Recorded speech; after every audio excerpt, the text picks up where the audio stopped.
मेरे प्यारे बच्चे, आज का संदेश कुछ खास है। इसे ध्यान से सुनना मेरे बच्चे। साईं माँ की बातें बच्चे अपने घर में पूजा रखवाओ।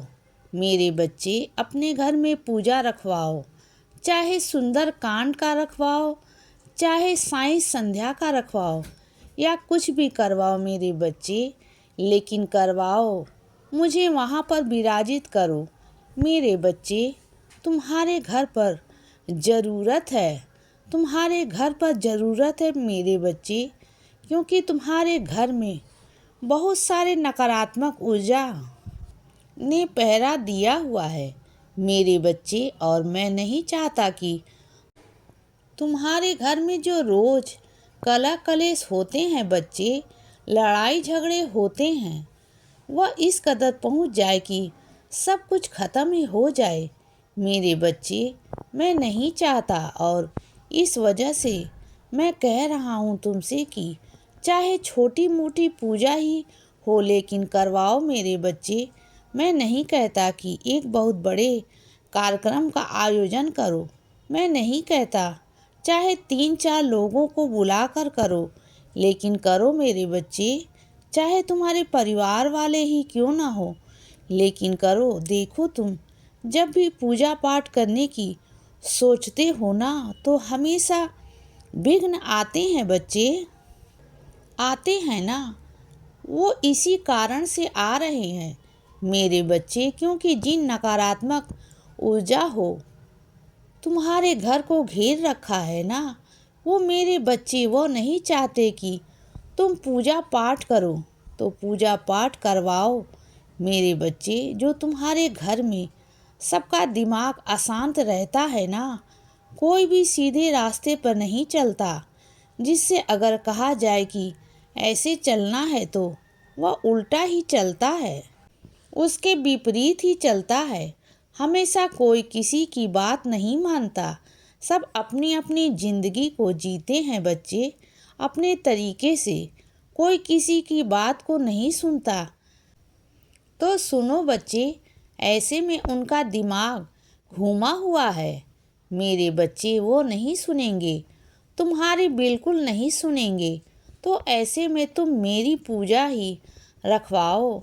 देखो, घर में पूजा कराने के बाद ना तुम्हारे घर में बहुत सकारात्मक आएगी। धीरे धीरे सबकी बुद्धि पलट जाएगी, सबका मन पलट जाएगा।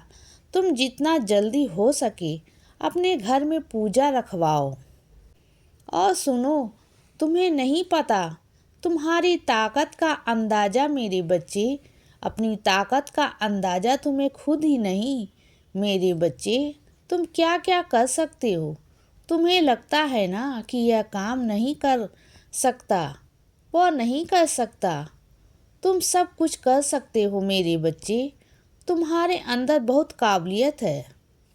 तुमसे मैं कहता हूँ, तुम्हारा बाबा कहता है, खड़े हो जाओ और करो वह काम जो तुम्हारा मन कहता है, जो तुम्हारा दिल कहता है।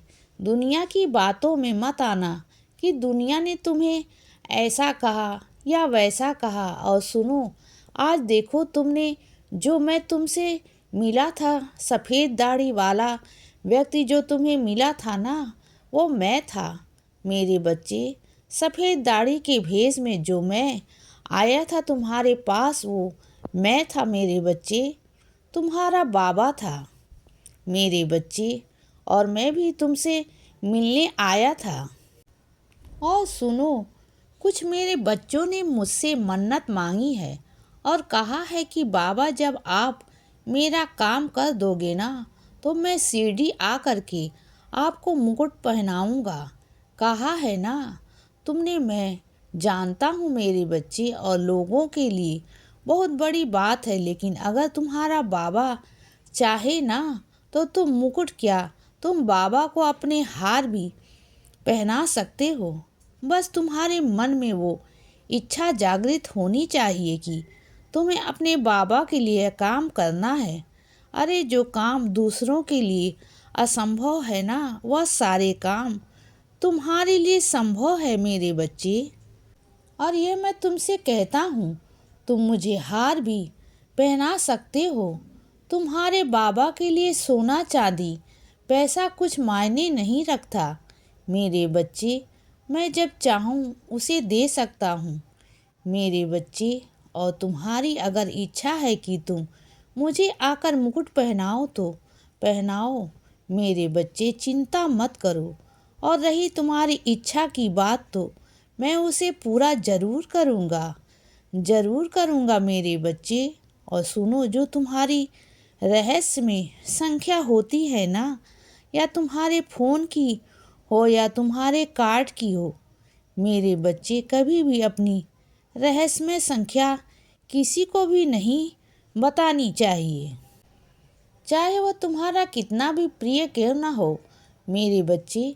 कभी कभी क्या होता है ना, अपना कार्ड कभी कभी किसी और के पास में रह जाता है और उसका वह गलत इस्तेमाल कर सकता है। तो हमेशा याद रखो मेरे बच्चे, चाहे कोई कितना तुम्हारा प्रिय क्यों ना हो, कितना अपना क्यों ना हो, लेकिन जो चीज़ तुम्हारी रहस्यमय है ना, वो सिर्फ तुम तक ही रहनी चाहिए, वो किसी तक नहीं पहुंचने चाहिए बच्चे। इस बात का ध्यान रखा करो। और कितनी बार तुम्हारे साथ इन सब चीज़ों को लेकर धोखा हो चुका है ना तुम्हारे साथ। फ़ोन में भी बहुत सारी चीज़ों को इधर से उधर किया गया है ना, वह सिर्फ तुम्हारे फ़ोन की संख्या की वजह से। जो रहस्यमय में संख्या होती है ना, उसी सबको मत बताया करो, समझो बात को। और सुनो, जिस कुत्ते का तुमने इलाज करवाया मेरे बच्चे, और वो कुत्ता आज चलने फिरने लायक हो गया है, उसे तुमने एक नई जिंदगी दी है। पता है, वह कुत्ता बोल तो नहीं सकता, वह बेजुबान है, लेकिन उसने इतना ज़्यादा तुम्हें ढेरों आशीर्वाद दिया है कि क्या बताऊं बच्चे तुम्हें। मैं सिर्फ तुम्हारी वजह से उसे एक नई जिंदगी मिली। जहां वह चल नहीं पा रहा था, आज वह सही सलामत होकर चल रहा है मेरे बच्चे, सिर्फ तुम्हारी वजह से। और मेरा दिल बहुत बहुत खुश है इस चीज़ को देख कर कि तुम ऐसा कुछ भी करते हो तुम मेरे बच्चे। और सुनो, जो इंसान तुम्हें भला बुरा बोलता है ना मेरे बच्चे, तुम पर शक करता है ना, तो वह तुम पर शक नहीं कर रहा, वह तुम्हारे बाबा पर शक कर रहा है मेरे बच्चे, तुम्हारे बाबा पर। अगर वह मेरा बच्चा मेरे आगे धूप बत्ती अगरबत्ती जलाता है, मेरी पूजा कर रहा है, चाहे वह मेरे किसी भी रूप की कर रहा हो, और दूसरी तरफ मेरे बच्चे को रुला रहा है, तड़पा रहा है, उसे दुखी कर रहा है ना, तो उसकी पूजा को मैं स्वीकार कैसे करूँगा? दोनों चीज़ों को एक साथ स्वीकार कैसे करूँगा? इसीलिए बच्चे, सदा खुश रहो और हमेशा मुस्कुराते रहो। मेरा आशीर्वाद हमेशा तुम्हारे साथ है बच्चे। अब रात हो गई है मेरे बच्चे, अब सो जाओ। शुभ रात्रि।